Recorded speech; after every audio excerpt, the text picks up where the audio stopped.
در حریم ملکوتی و در جوار تربت لاهوتی جناب صادق ابن صادق، قرآن ناطق، ذریعه خلایق، پاره تن احمد و عالم آل محمد صلی الله علیه و آله،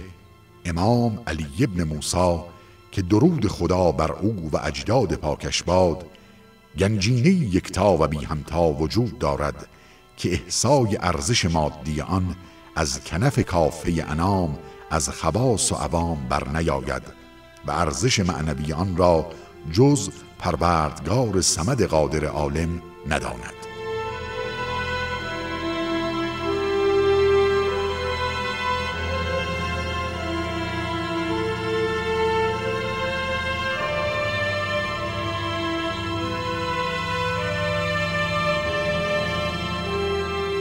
موزه قرآن کریم که تذکره پیوند جاودان کتاب خدا و اطرت رسول رب العالمین است و یادآور حدیث شریف ثقلین جناب رحمتا للعالمین.